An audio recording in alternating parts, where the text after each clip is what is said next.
Let's start with the airport adventures, which they now admit are going nationwide with the Viper teams at bus stops, train stops, the streets, shopping malls, random vans, sending you through body scanners, biometrically scanning 360 your naked body. Now, I've seen more in-depth images by the actual companies where they can zoom in on pores.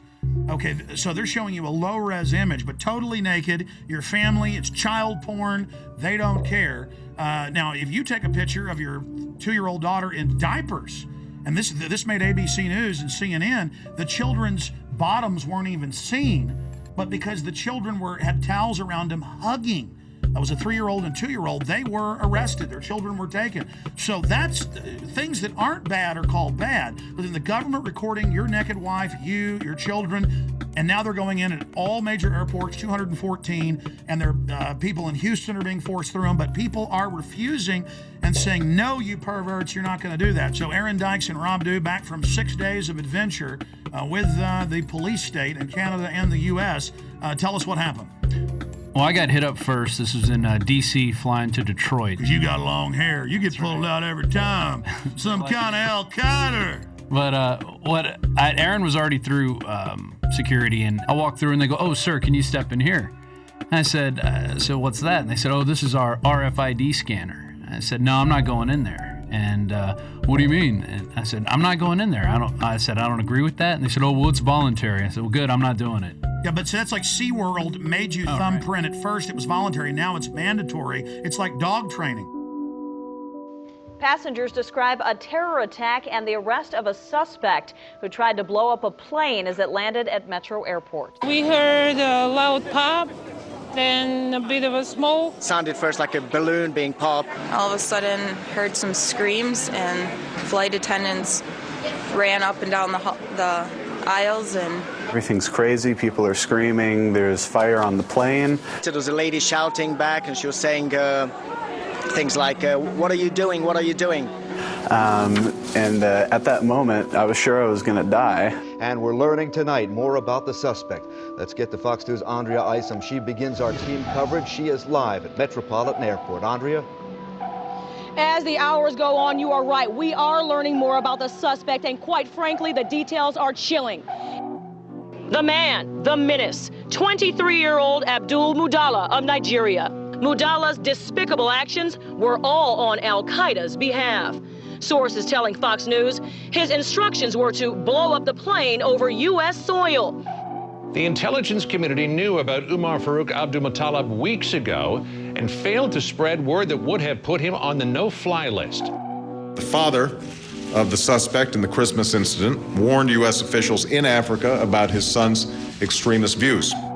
That a report was prepared and it was sent on to the CIA in Langley, Virginia, CIA headquarters, but it was not disseminated to the wider intelligence community.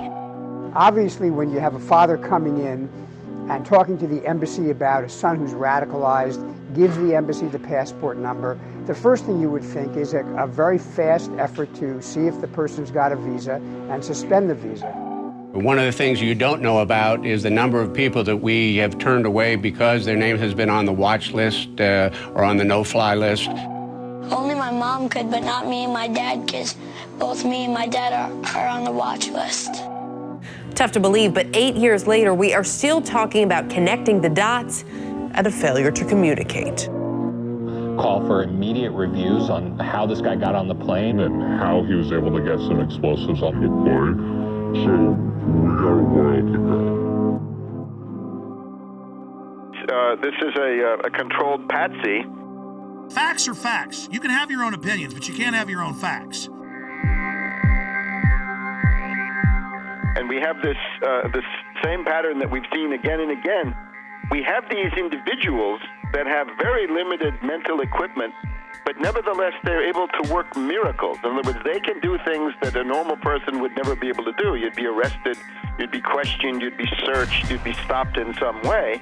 He gets out of countries, he's disheveled, looks like he's drugged, stumbling around. I mean, this is classic. He doesn't get on any serious list of for scrutiny or special search. And then we have this famous story of the well-dressed Indian who accompanies him. I saw two men, and they caught my eye because they seemed to be an odd pair. One was what I would describe as a poor-looking black teenager around 16 or 17, and the other man, a age 50-ish, wealthy-looking Indian man, and I was just wondering why they were together. Kind of strange. And I watched them approach what I would call the ticket agent, the final person that checks your boarding pass before you get on the plane. He gets from one plane to another thanks to this patsy minder, a patsy chaperone or patsy monitor. The only person that spoke was the Indian man, and what he said was, this man needs to board the plane, but he doesn't have a passport. And the ticket agent responded, well, if he doesn't have a passport, he can't get on the plane. To which the Indian man responded back, he's from Sudan, we do this all the time. And the ticket agent said, well, then you'll have to go and talk to my manager. And she directed them down a hallway. And that was the last time that I saw the Indian man, and the black man I didn't see again until he tried to blow up our plane. Then I'd be interested to see, is there a passport? Won't the FBI please show us a passport if there is one? They won't release the videos from Amsterdam. I mean, this is suspicious. Oh, yes. I think it's beyond suspicious. It's a clear case of a patsy. So he's a controlled asset. And, of course, it's not a matter of failure to connect the dots. We're hearing all about the unconnected dots. No, this is the desired outcome. Let me just point out a couple of other things here. We're told that this alleged bomber, right, Knicker bomber, whatever they call him, he was in contact with this character Awlaki in Yemen. And, of course, this Awlaki, I call him Awlaki the CIA lackey. Awlaki the lackey, and remember, he's a CIA lackey. He's a double agent, a triple agent, if you want. He is used as a kind of beacon to recruit patsies across the world, and they can always sheep dip somebody like Major Hassan. If they want to say, you're linked to Al-Qaeda, they just have you exchange a few emails with this Awlaki, and that's what he's good for, right? He goes back to 9/11 and Hani Hanjour. So this guy is he's a U.S. agent under whatever layers of garb that he's got. The other thing is, how was this young patsy Umar Farouk Abdulmutallab? How is he radicalized? And I think we're getting some pretty good indications that it's this Brixton Mosque, Finsbury Mosque axis in London, the school for patsies, the British patsy. Which, by the way, 6 months ago, I remember it, you predicted we'd see plane bombings out of that mosque. This is not so hard to do. Remember Richard Reed, mentally retarded vagrant who was sleeping on the floor of Brixton Mosque, I think.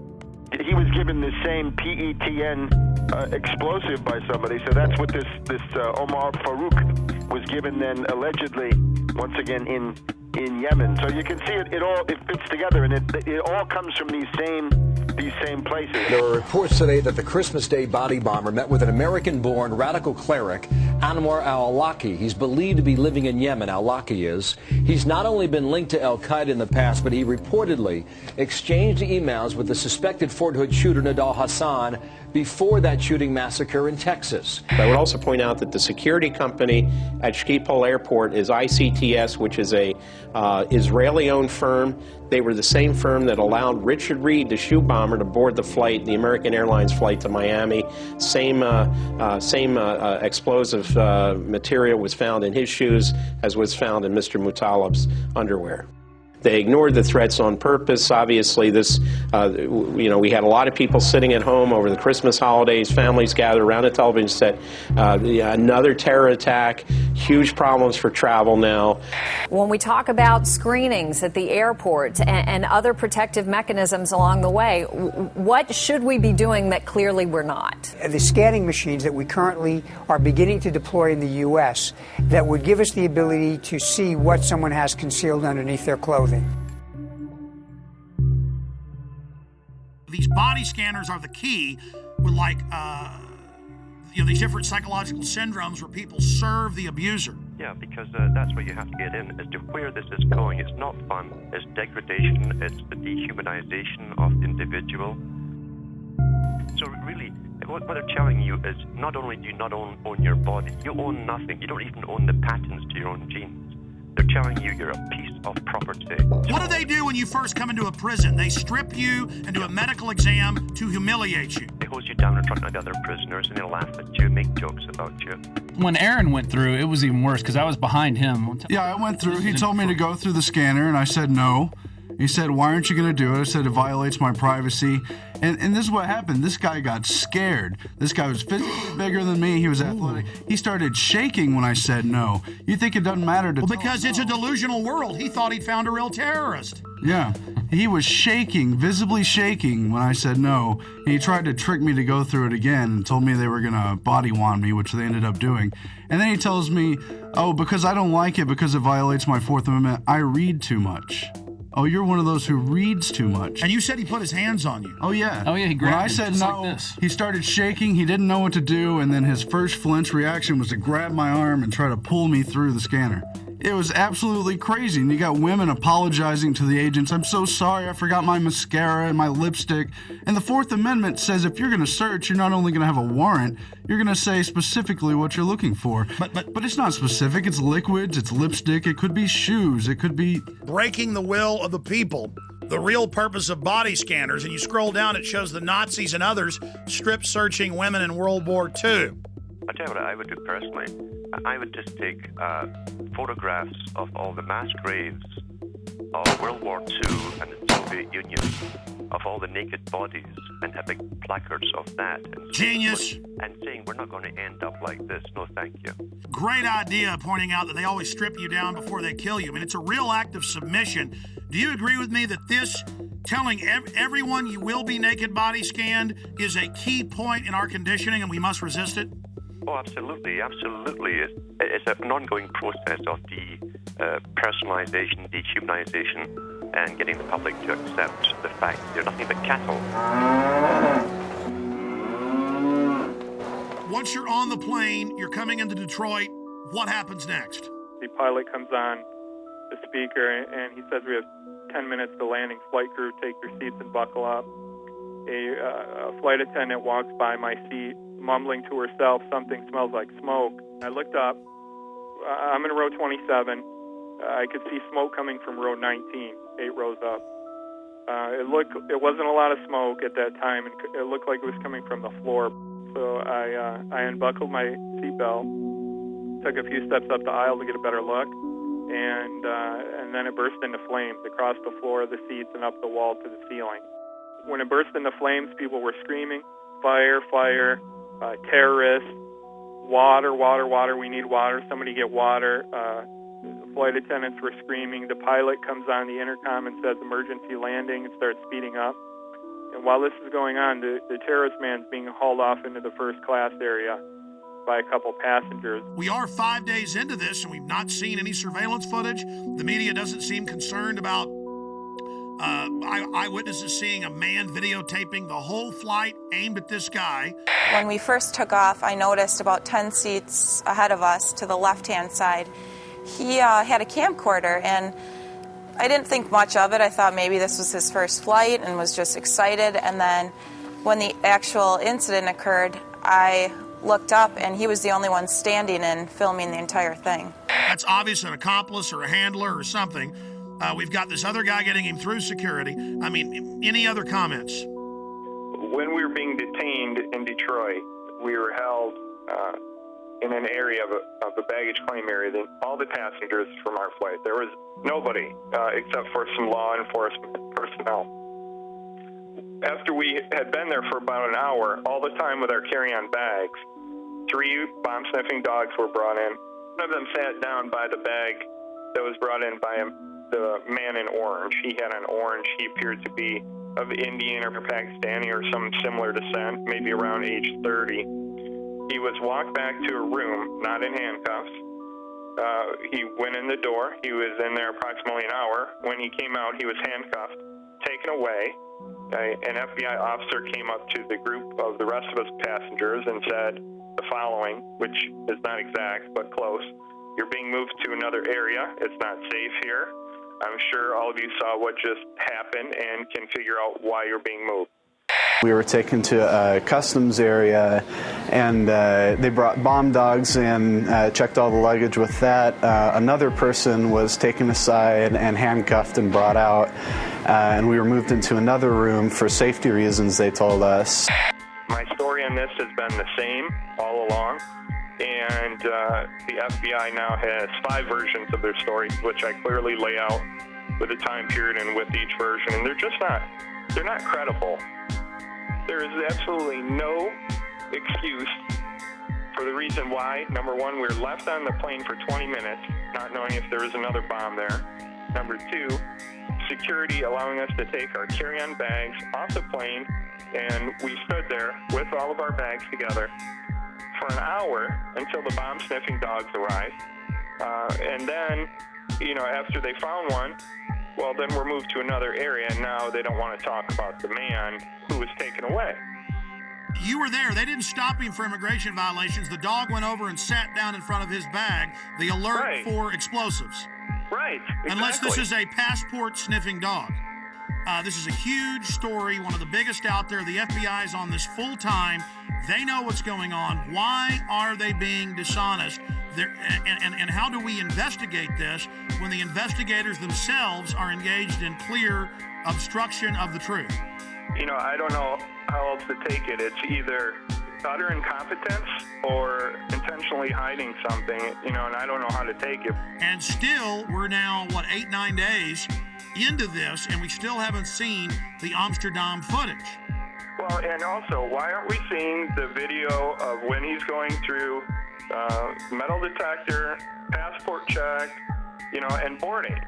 This is a modern airport. You'd think they would have video of all this of some sort. They didn't say, oh, we'll look at that. They just said, no, there was no one helping him, which is very suspicious, instead of just putting the footage out. If somebody robs a bank or holds up a gas station, well, there's video footage of the incident on the 11 o'clock news, usually that very night. If I'm not correct, well, show the video. What are you hiding?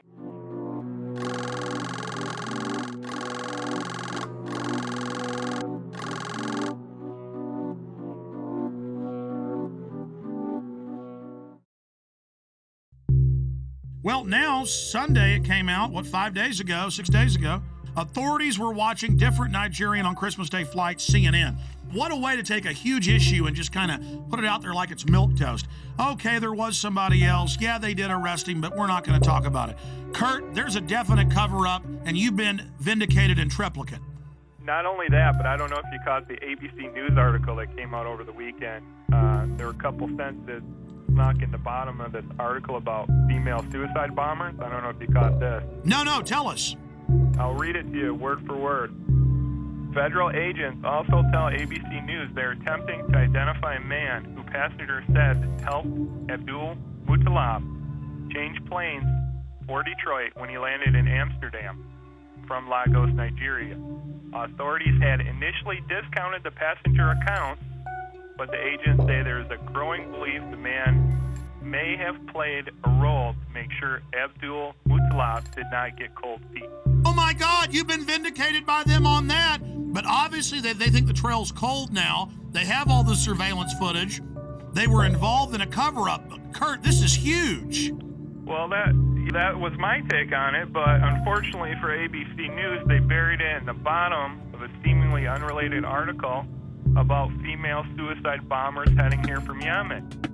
Why is this not front page news everywhere, number one? Number two, why are you burying it at the bottom of this article? Number three, why did you initially discount my story to begin with? It's not like I'm not credible here. And of course, they had COINTELPRO posing as the Patriot movement attacking you. All the usual suspects. I mean, it never ends, Kurt. We are, of course, going to get into the top story today. In plain view, as if it's no big deal, DetroitNews.com. Okay, it was a U.S. government agent that was the smart-dressed man that led Umar Farouk Abdulmutallab, or the underwear bomber, on to the aircraft in Amsterdam. After a month plus of lying and saying that no such man existed, and saying no one else was pulled off the plane in Detroit, supposedly with a bomb. Now they've admitted that happened as well. Kurt Haskell, the lawyer, and his lawyer wife, they've both on record have been proven right with other witnesses. And you add how they were already getting in Yemen. That's now confirmed. Washington Post. They were planning to already launch a bigger attack, 2,000 troops there. And then right on time, right as the body scanners were scheduled to go in January nationwide, that was already scheduled, folks. They're saying on the news, oh, now we're doing this. So now I went and looked it up. They were scheduled to go in the additional 214 airports. They were in less than 20. So although we have acquired these machines, they are not as widely deployed as they should be. In your current role as a consultant, do you have an interest in body scanners? We consult with all kinds of firms, including firms that do manufacture body scanners. You do have some interest in more sales of body scanners. As well as a lot of other security measures. But I would point out that I've talked about this for probably the last 3 years. Read what the scanners do to your body. And the TSA guys, again, you need to know why you're going to be dying in 5 years of cancer. Go ahead. And then we find this article about terahertz waves, which is what they use to do this scanner. This came in today. And according to one of their studies, I'm just going to read this real quick. Terahertz waves are in the electromagnetic spectrum between microwaves and infrared. And they pass through non-conductive materials such as clothes, paper, wood, and brick. They say the forces that are generated by these THZ fields are tiny and resonant effects that allow the THZ waves to unzip double-stranded DNA, creating bubbles in the strand that could significantly interfere with processes such as gene expression and DNA replication. So step in the microwave. And of course, the fools don't know that the reports you've pulled up and I've looked at, these things are leaking. But the TSA guys are going to love dying of cancer. Oh yeah, this is fun. Surrounding it, they're all around it. The thing's right there. Well, see, that's kind of the good thing, though. See, evil always gets judged. These guys make excuses. They're going to make excuses about scanning naked children, scanning naked women and men. They're going to make excuses about how it doesn't hurt you. They're the ones that are going to die first. Oh, yeah. 8 hours a day standing around it. And I'm sad for them, but this is what they want. This is what they get.